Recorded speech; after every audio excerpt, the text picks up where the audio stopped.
Friends எல்லாத்துக்கும் காலை வணக்கம், குட் மார்னிங். இன்னைக்கு வந்து சுண்டல் மசாலா கிரேவி மாரி செய்ய போகிறேன். ஸ்கூல் லஞ்சுக்கு சுண்டலை பாருங்கள், நான் குக்கரில் வேக வச்சுட்டேன். 2-3 விசில் விட்டு நைட்டே ஊற வச்சுட்டேன்.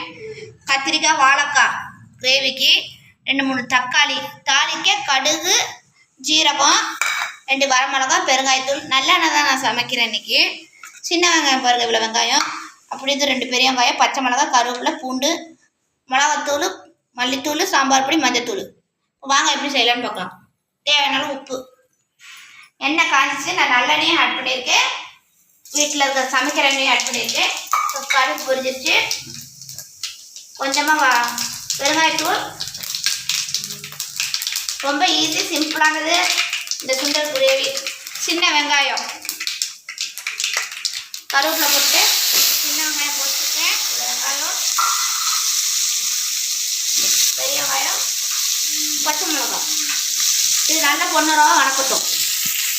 பொன்னரவா வணக்கிட்டு இப்போ தக்காளி பேஸ்ட். இது ரொம்ப நல்லா பேஸ்ட்டாக இருக்கும். நான் புளியெல்லாம் ஆட் பண்ணல, ஒன்லி கிரேவி தான்.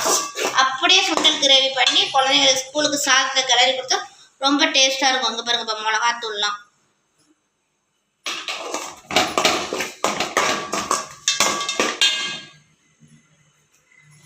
போட்டிருக்கேன். இப்போ காய் போடுறேன். அன்றைக்கி கத்திரிக்காய் வாழைக்காய் போட்டிருக்கேன் சுண்டல் கிரேவிக்கு. இன்னும் பொடி அரைஞ்சா அரைங்க, இது டக்குன்னு வேகிற காய் தான்.